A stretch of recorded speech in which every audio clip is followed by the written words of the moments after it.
नमस्कार. श्री स्वामी समर्थ. आज आपण लक्ष्मी मातेला प्रसन्न करून घेण्यासाठी गोमाता व लक्ष्मी माता यांच्यातील संवाद पाहणार आहोत.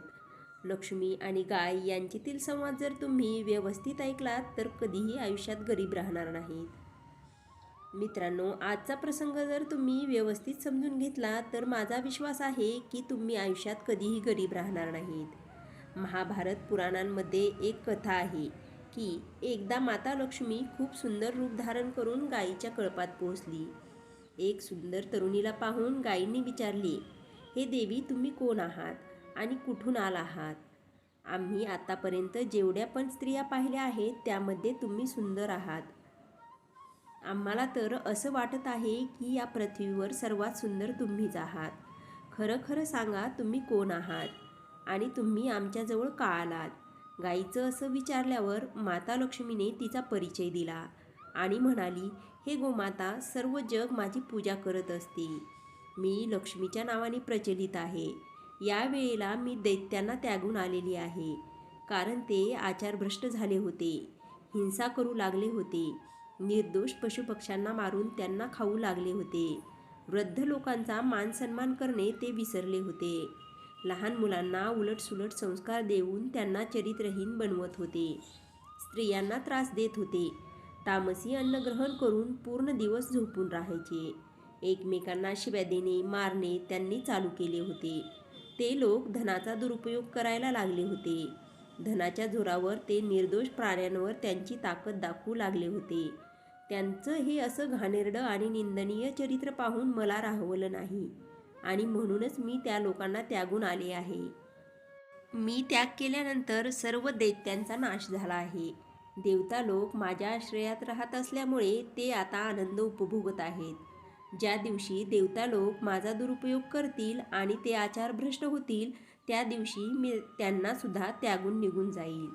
लोक असे म्हणतात की मी चंचल आहे, एका स्थानावर जास्त काळ टिकून राहत नाही. त्यांचं हे म्हणणं योग्य नाही. मी तर एका स्थानावर अमर्यादित वेळेसाठी थांबू शकते, परंतु मला अधिक काळासाठी थांबवून ठेवणे त्यांच्यासाठी शक्य असते जे माझा उपयोग चांगल्या कामासाठी करतात आणि धर्माचे पालन करून त्यांचे जीवन व्यतीत करत असतात, ज्यांच्या घरामध्ये सदैव प्रेम टिकून राहिलेले असते. उगाचच भांडण जे लोक करत नाहीत आणि त्याचबरोबर माझा काहीसा हिस्सा जे शुभ कामामध्ये दान करत असतील, निर्दोष मुक्या प्राण्यांवर जे अत्याचार करत नाहीत, तर अशा लोकांच्याकडे मी अमर्यादित काळासाठी थांबू शकते. ज्या दिवसापासून ते लोक अन्यायाचा मार्ग स्वीकारतात, व्यसनाधीन होतात, त्या दिवसापासून मी त्यांच्यापासून दूर होऊ लागते आणि ज्यांच्याजवळून मी निघून जाते त्यामुळे ते लोक नष्ट होतात आणि ज्यांच्याजवळ मी थांबून राहते ते समृद्ध बनतात. मी नसेल तर मनुष्य जीवनामध्ये सुख उपभोगू शकत नाही. हे गायींनो, हाच माझा प्रभाव आहे.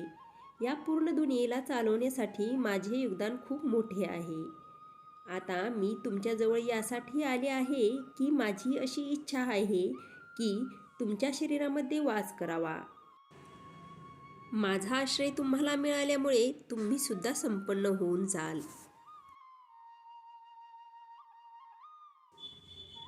लक्ष्मी देवीचे म्हणणे ऐकून गायींनी म्हटलं, हे देवी, तुम्ही कुठे दुसरीकडे जाऊन राहा. आम्हाला तुमची कामना नाही आहे. तुमचा सर्व लोकांसोबत एक प्रकारचा संबंध आहे.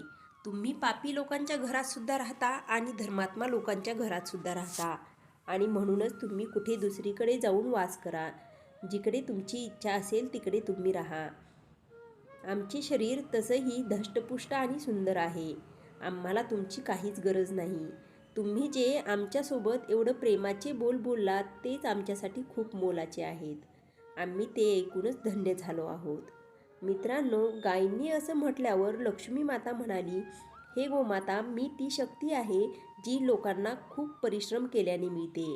लोक मला मिळवण्यासाठी खूप कष्ट घेतात. या जगामध्ये असा क्वचितच कोणी असेल ज्याला मी नको असेल. मला मिळवण्यासाठी लोक दिवसरात्र मेहनत करत असतात, भांडण करतात, चोरीसुद्धा करतात आणि एकमेकांकडून हिसकावून घेण्याचा प्रयत्नसुद्धा लोक करत असतात. मला मिळवण्यासाठी लोक सख्ख्या भावासोबत, आई वडिलांसोबत सुद्धा भांडण करतात. माझ्यासाठी लोक स्वतःचं घरदार सोडून परदेशांमध्ये जातात आणि इतकं करूनसुद्धा त्यांची जशी इच्छा असते त्यांना जेवढी मी हवी असते तेवढी मी त्यांना मिळत नाही. आणि आज मी तुमच्याजवळ स्वतः चालून आले आहे आणि इतकं असूनही तुम्ही मला नाकारता आहात.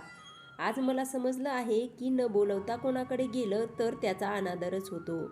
आणि इतके सर्व होऊनही माझा तुम्हाला आग्रह आहे की मला तुमच्या शरीरामध्ये वास करू द्या.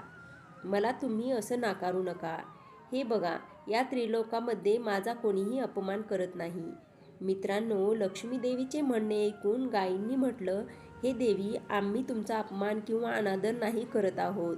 आम्ही तर फक्त तुमचा त्याग करत आहोत. आणि ते सुद्धा फक्त यासाठीच की तुमचं मन खूप चंचल आहे. तुम्ही कोठेही अधिक काळासाठी टिकून राहत नाही. जर भविष्यामध्ये तुम्ही आमचा त्याग करून निघून गेलात तर या दुनियेतील लोक खूप स्वार्थी आणि मतलबी आहेत.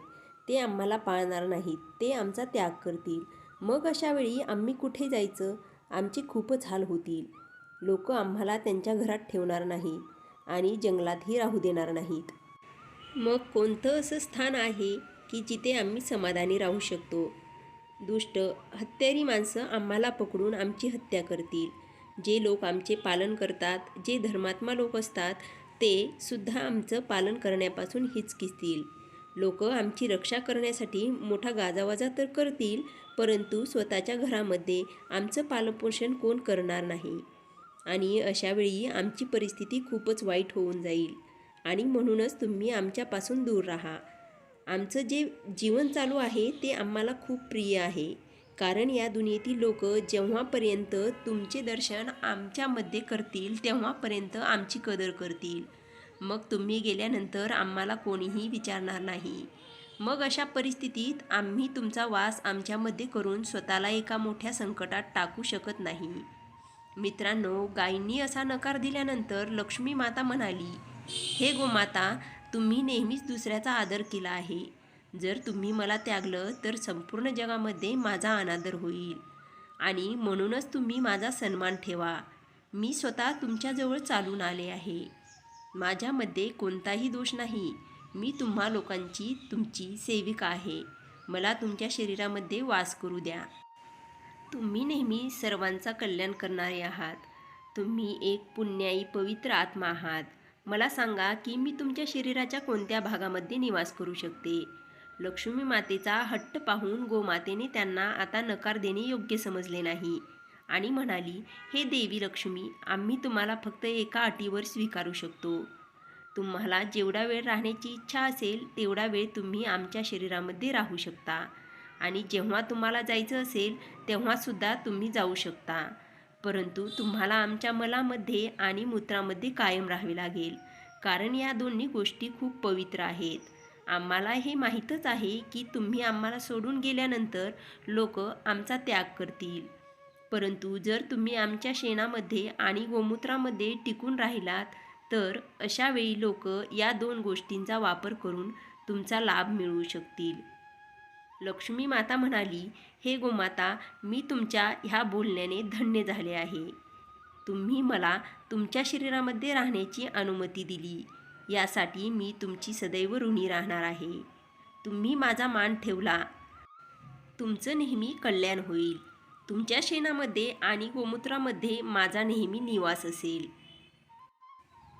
मित्रांनो, आजसुद्धा गायीचे शेण आणि गोमूत्र पवित्र आणि धनलाभ करणारे आहे.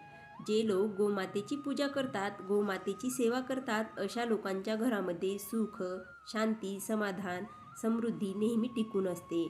अशा लोकांच्या घरी धनाची कमी राहत नाही. धन्यवाद. माहिती आवडल्यास चॅनेलला लाईक आणि सबस्क्राईब करायला विसरू नका.